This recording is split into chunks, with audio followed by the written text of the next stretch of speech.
And welcome back to what has been a very active night across the region. A little bit mainly to our west, but Stutsman County did have a tornado warning that expired at 9 o'clock. Obviously, we're keeping an eye on things. First alert weather night, that is going to continue even into tomorrow morning. Severe storms late. Could see hail up to 1.75 inches in diameter. Wind gusts up to 70 miles per hour. There's a low tornado threat. Again, that is something that we've already seen, that warning in Stutsman County. The good news is this, I mentioned this a few minutes ago, but these storms are headed into an area where it's a little less likely, a little less instability in the atmosphere. The hope is, again, certainly that we don't see any more tornadoes pop up. Would not be surprised if we saw more severe thunderstorm warnings pop up. And again, that's why I'm here. We'll keep an eye on that for you. You can see the radar and see where the heaviest activity is right now. It is heading to the east. See, Jamestown, this storm's about 20 miles away or so from you. So just here in the next little bit, just because there's not a tornado warning, by the way, does not mean we're still not going to have strong winds, large hail. Again, if you're in locations within this storm, this has been moving right along 94 for the last couple of hours.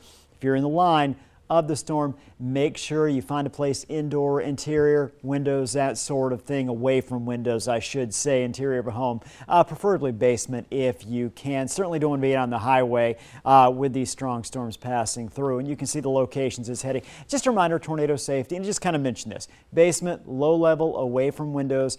Get low and protect your head. Again, with these storms that do have a history of producing tornadoes for the last couple hours. In fact, we take a look, rain-wrapped tornado. This is taken just a little over an hour ago in Steele County by our storm chaser Eric Whitehill. Here's what we've got. First alert forecast. Again, these shower storms. Notice how we don't have quite as much color. Ellendale could see a stronger storm, potentially severe storms, but we see less of the yellow, the orange, the red. That's good news. That indicates that storms aren't as strong. But we take you to about 1 o'clock in the morning. Look what happens. Another round of potential severe weather starts to work its way through Findlay into the region, Devil's Lake Basin, Northern Valley just north of Fargo, stretching all the way up to Hallock. So we're not done yet. Now we're at 5 o'clock Thursday morning.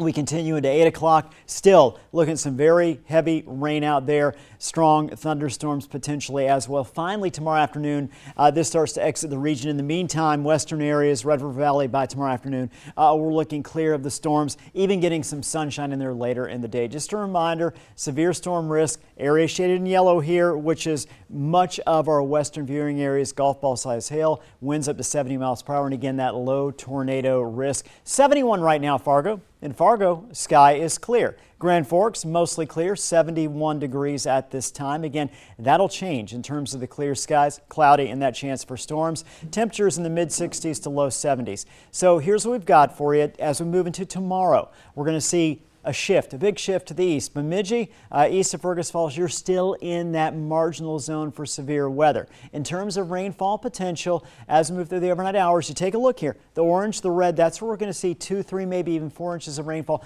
potentially. So we're talking about the potential of localized flooding. That continues to spread off to the east tomorrow. Lows tomorrow, mid to upper 60s. Highs tomorrow, cooler. We're looking at low 70s, mid 70s. Notice a few sunshine icons out there tomorrow afternoon. That's good news. The sun will pop back out. 77, 82 on Friday, breezy into Saturday, 83. Cooling things off on Sunday, still a lot of sunshine, 72, and you can see dry throughout next week, kind of going between 70s and 80s. So again, Sydney, once we get past tonight and early tomorrow, we're really in the clear for a great Labor Day weekend. You might as well just keep every day the same practically. It's pretty close. Oh yeah, no, as long as it's like this, I'll do this until December. I don't think Mother Nature will allow me to do that, but I can always just well, say last year was pretty mild. Who knows? It was. You're right. All right. Thanks, Russ. Coming up,